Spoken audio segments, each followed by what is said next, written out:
Shalom, bertemu kembali dalam Efrata Devotion pada hari ini. Musa adalah salah satu tokoh terbesar dalam Alkitab. Ia dipakai Tuhan untuk membesarkan bangsa Israel dari perbudakan Mesir, memimpin mereka selama 40 tahun di padang gurun dan menjadi perantara yang menerima hukum Tuhan.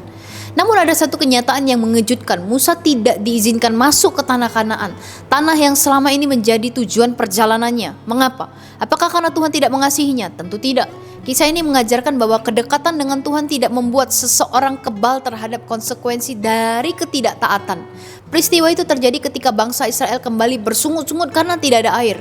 Tuhan memerintahkan Musa untuk berbicara kepada bukit batu agar mengeluarkan air. Namun Musa yang tampaknya lelah dan marah menghadapi umat yang keras kepala justru memukul batu itu 2 kali dengan tongkatnya. Air memang keluar, tapi Musa tidak melakukan apa yang Tuhan perintahkan. Ia bertindak menurut emosinya, bukan menurut firman Tuhan. Di hadapan seluruh umat, Musa gagal menunjukkan kekudusan dan ketaatan yang Tuhan kehendaki. Dari kisah ini kita belajar bahwa keberhasilan masa lalu tidak dapat menggantikan ketaatan kita. Musa memiliki rekam jejak pelayanan yang luar biasa, tapi Tuhan tetap memperhatikan bagaimana ia menaati perintahnya pada saat itu. Seringkali kita berpikir bahwa pengalaman jabatan atau lamanya kita melayani dapat menjadi alasan untuk mengabaikan hal-hal kecil yang Tuhan perintahkan. Namun Tuhan lebih menghargai hati yang taat daripada prestasi yang mengesankan. Kita juga melihat bahaya ketika emosi mengambil alih kehidupan. Kelelahan, kekecewaan, dan kemarahan dapat membuat seseorang yang rohani sekalipun mengambil keputusan yang salah. Musa kehilangan kesempatan memasuki tanah Kanaan bukan karena kurang kemampuan, tapi karena ia gagal mempercayai dan menaati Tuhan sepenuhnya. Karena itu kita perlu menjaga hati agar tetap tunduk kepada Tuhan, terutama saat tekanan hidup sedang besar.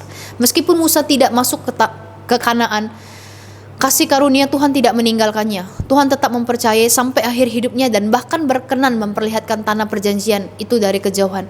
Kisah Musa mengingatkan kita bahwa perjalanan iman bukan hanya tentang memulai dengan baik atau melayani dengan hebat, tapi tentang tetap setia dan taat sampai akhirnya. Sebab yang Tuhan cari bukan sekedar orang yang mampu melakukan, tapi orang yang terus berjalan sesuai dengan kehendaknya.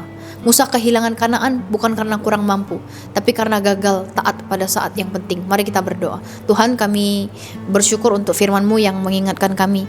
Tuhan, ampuni kami ketika seringkali kami melupakan Tuhan. Ketika jabatan prestasi yang kami dapat, kami seringkali mengesampingkan Tuhan. Tapi hari ini kami diingatkan kembali bahwa hanya Tuhan satu-satunya tempat kami untuk kami berlindung, dan hanya satu-satunya Tuhan yang kami andalkan untuk kami terus taat pada perintah Tuhan, taat pada apa yang Tuhan kehendaki.